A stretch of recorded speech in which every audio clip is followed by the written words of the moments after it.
વિસ્તારમાંથી ઝડપાયો છે જથ્થો। જાણીતી બ્રાન્ડની પાન મસાલાનો ડુપ્લિકેટ જથ્થો મળી આવ્યો છે। વિજય એસ્ટેટમાં પોલીસે કાર્યવાહી કરી એસઓજી ક્રાઇમે બનાવટી પાન મસાલાનો જથ્થો ઝડપી પાડ્યો છે। આ પાન મસાલા સહિત 3 લાખનો મુદ્દામાલ જપ્ત કરાયો છે। આરોપી શબ્બીર અલી સામે પોલીસ ફરિયાદ પણ થઈ છે।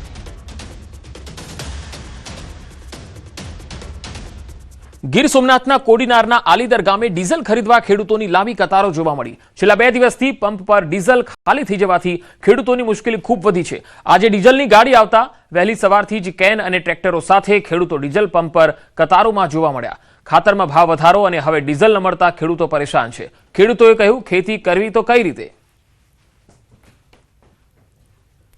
ડીઝલ મળતું ને ખાતરમાં ભાવ વધારો, પછી ભાવ મળતા ન જો ખેડૂતને કોઈ પણ જણતી ના, એનો લાઈનમાં ઉભાનો વારો 15 લીટર આપે, એમાં 2-5 કલાક હાલે, પછી પાછું લાઈનમાં આવે। તો 2 દિવસથી પંપ ખાલી હોવાના દાવા થઈ રહ્યા છે। ખેડૂતો કહી રહ્યા છે કે તેમને પૂરતું ડીઝલ મળતું નથી। કોડીનારના આલીદર ગામે ખેડૂતો પંપની બહાર લાઈન લગાવીને ઊભા રહે છે। તસવીરોમાં તમે જોઈ શકો છો કે તમામ લોકો કેન લઈને અહીંયા લાઈનસર ઊભા થઈ ગયા છે। હવે આ સ્થિતિ આવી ગઈ છે કે 2 દિવસથી ડીઝલ મળી નથી રહ્યું અને હવે ખેતરમાં જ્યારે ખેડૂતોને ડીઝલની જરૂર છે ત્યારે ડીઝલ અપૂરતું મળે છે અને લાઈન લગાવવી પડે છે। કલાકોનો સમય વેડફાય છે અને પૂરતું પ્રમાણમાં ડીઝલ પણ મળતું નથી। આ ખેડૂતોની આ સ્થિતિ છે। એક તો ભાવ ન મળવો અને ત્યારબાદ હવે ખેતીમાં ડીઝલની જરૂર હોય ત્યારે ડીઝલ ન મળવું, આ એક નવી મુસીબત ઊભી થઈ છે। ગીર સોમનાથ જિલ્લાની અંદર કોડીનારના આ આલીદર ગામમાં આ સ્થિતિ છે, પરંતુ અન્ય કેટલાક ગામોમાં પણ આવી સ્થિતિ દેખાઈ રહી છે। ડીઝલ ખરીદવા ખેડૂતોએ કતારમાં ઊભા રહેવું પડે છે। છેલ્લા 2 દિવસથી આવી સ્થિતિ છે। સંવાદદાતા દિનેશ સોલંકી ગીર સોમનાથથી જોડાયા છે। દિનેશ, માત્ર આલીદર ગામમાં જ ખેડૂતોને ડીઝલ નથી મળી રહ્યું કે પછી આસપાસના અનેક ગામોમાં આવી સ્થિતિ છે? જી બિલકુલ પંકજ, આમ તો જે પ્રમાણે કહી શકાય કે ગીર સોમનાથ જિલ્લાના મોટાભાગના વિસ્તારોમાં હાલ પેટ્રોલ અને ડીઝલની, ખાસ કરીને ડીઝલની મોટી અછત છે તે ઊભી થઈ છે। ગઈકાલે પણ ન્યૂઝ 18ના માધ્યમથી આપણે જોયું હતું કે વેરાવળ અને તેમની આસપાસના જે વિસ્તારો છે કે જ્યાં આગળ ખેડૂતો છે તેઓને ભારે મુશ્કેલીનો સામનો કરવો પડી રહ્યો હતો, કારણ કે જે પ્રમાણે ડીઝલની અછત ઊભી થઈ છે, ખાસ કરીને જે ખેડૂતોને હાલ ઉનાળાના પાકો સાચવવાની તૈયારી હોય છે, હાર્વેસ્ટર ચલાવવાની તૈયારી હોય છે અને તેવા સમયે જ્યારે ડીઝલની અછત સર્જાય છે ત્યારે ખેડૂતો છે તેઓ દર ભટકી રહ્યા છે। ત્યારે બીજી તરફ જોવા જઈએ તો આજે આ વહેલી સવારના દ્રશ્યો છે, એટલે કે આલીદરના દ્રશ્યો છે, કોડીનાર તાલુકાના આલીદરના, કે જ્યાં આગળ છેલ્લા 2-3 દિવસથી ડીઝલની અછત હતી પંપ ઉપર અને આજે વહેલી સવારે જ્યારે ડીઝલની ગાડી આવી એટલે તાત્કાલિક ધોરણે આસપાસના ગામો અને આલીદર ગામના ખેડૂતો છે તેઓ અનેક ટ્રેક્ટરો અને વાહનો સાથે પોતાની લાંબી કતારો સાથે ડીઝલ લેવા માટે એકઠા થયા હતા। જોકે જોવા જઈએ તો જેમ જેમ આગળના દિવસો હજુ વધતા જાય છે તેમ ડીઝલની અછત છે તે વર્તાઈ રહી છે અને ખેડૂતો છે તેઓ મોટી મુશ્કેલીમાં મુકાઈ રહ્યા છે। પંકજ જી દિનેશ, આભાર માહિતી આપવા માટે। જૂનાગઢના કેશોદમાં પેટ્રોલ પંપ પર ડીઝલ માટે લાંબી કતારો દેખાઈ રહી છે। અહીંયા પણ ખેડૂતો અને વાહન ચાલકોનું કહેવું છે કે તેઓ પેટ્રોલ પંપ પર લાઈન લગાવીને ઊભા રહી જાય છે, છતાં તેમને ડીઝલ મળતું નથી। વાહન ચાલકોને દિવસમાં 2 થી 3 વખત ધક્કા ખાવાનો વારો આવે છે। ટ્રેક્ટરમાં મર્યાદિત માત્રામાં જ ડીઝલ અપાતો હોવાના આરોપો થઈ રહ્યા છે। ડીઝલના ભાવે ખેતી કામો અને વાહન વ્યવહાર પર અસર થઈ રહી છે। સરકાર પૂરતો જથ્થો ફાળવે તેવી ખેડૂતો અને વાહન ચાલકોની માંગ છે। તો પેટ્રોલ પંપ પર વાહનોની કતારો તમે તસવીરમાં જોઈ શકો છો। વાહનોના થપ્પા લાગેલા છે અને મોટી સંખ્યામાં લોકોને પૂરતું ડીઝલ ન મળવાના કારણે પરેશાની દેખાઈ રહી છે। 2 થી 3 વાર ધક્કા ખાય છે ત્યારે તેમને ડીઝલ પુરાવાનો વારો આવે છે। મર્યાદિત માત્રામાં જ ડીઝલ આપવામાં આવે છે એવા આક્ષેપો થઈ રહ્યા છે। જૂનાગઢના અનેક પેટ્રોલ પંપ પર આ પ્રકારની સ્થિતિ છે। સવારે ડીઝલ પુરાવા આવ્યો હતો, અત્યારે ડીઝલ પુરાવા આવ્યો, 4 ધક્કા ખાધા, 2 કલાક ઊભીને વયો જાઉં છું, કઈ મળતું નથી ડીઝલ। સરકારને મારી વિનંતી છે કે મને ડીઝલ મળે એવું કરે ભગવાન।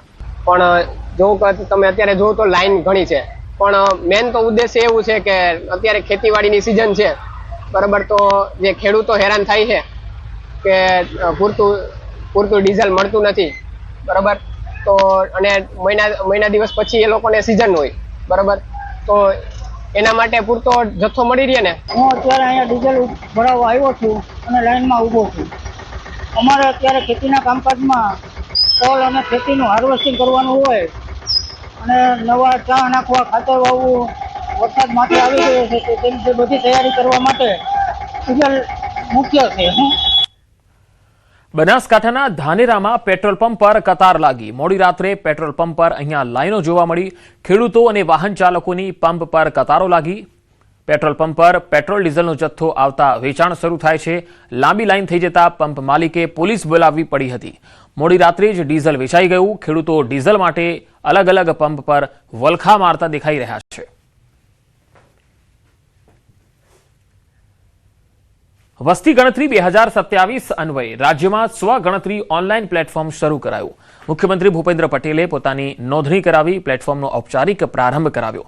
31 મે સુધી એટલે કે 15 દિવસમાં લોકો પોતાની જરૂરી વિગતો જાતે ઓનલાઈન ભરીને આ પ્રક્રિયામાં સહભાગી થઈ શકશે. પહેલી વખત શરૂ કરાયેલી સ્વગણતરી પદ્ધતિથી ઓનલાઈન પોર્ટલ અને મોબાઈલથી માહિતી આપી શકાશે. મહત્વનું છે કે 1 થી 30 જૂન દરમિયાન વસ્તી ગણતરીની હાઉસ લિસ્ટિંગ પ્રક્રિયા હાથ ધરવામાં આવશે. રાજકોટના ઇન્ટરનેશનલ હીરાસર એરપોર્ટ પરથી અંદાજિત 10 કરોડ રૂપિયાની કિંમતનો 400 કિલો જેટલો ચાંદીનો શંકાસ્પદ જથ્થો પકડાયો. માહિતી અનુસાર શનિવારે મુંબઈથી રાજકોટ આવી રહેલ એર ઇન્ડિયાની ફ્લાઇટના કાર્ગોમાં આવેલા સામાનની તપાસ દરમિયાન આ ચાંદીનો જથ્થો ઝડપાયો છે. સૂત્રોના જણાવ્યા મુજબ સેન્ટ્રલ આઈબીને અગાઉથી બાતમી મળતા સમગ્ર મામલે ગુજરાત એટીએસને જાણ કરાઈ, જેના આધારે સંયુક્ત ઓપરેશન હાથ ધરાયું. તપાસ દરમિયાન વારાણસીની એક પેઢી દ્વારા રાજકોટની પેઢીને મોકલવામાં આવેલ ચાંદીનો જથ્થો શંકાસ્પદ જણાતા તેને કબજે કરાયો છે. હાલ ચાંદીના જથ્થા સાથે જોડાયેલ બિલ, મોકલનાર વ્યક્તિ અને માલની કાયદેસર હેરફેર અંગે સઘન તપાસ ચાલુ છે.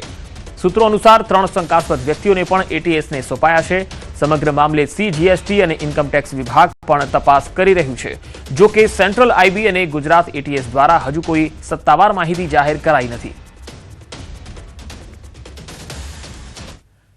આ તરફ અમદાવાદ ઇન્ટરનેશનલ એરપોર્ટ પરથી એક પેસેન્જર પાસેથી ગાંજો જપ્ત થયો. થાઈ લાયન એરથી લાવવામાં આવેલો કરોડોનો ગાંજો જપ્ત કરાયો છે. બેંકોકથી આવેલ એક ભારતીય મુસાફર પાસેથી 6.540 કિલોગ્રામ ગાંજો જપ્ત કરવામાં આવ્યો. ટ્રોલી બેગમાં છુપાવીને લઈ જવામાં આવી રહ્યો હતો આ ગાંજો. હાલ સમગ્ર મામલે તપાસ ચાલી રહી છે.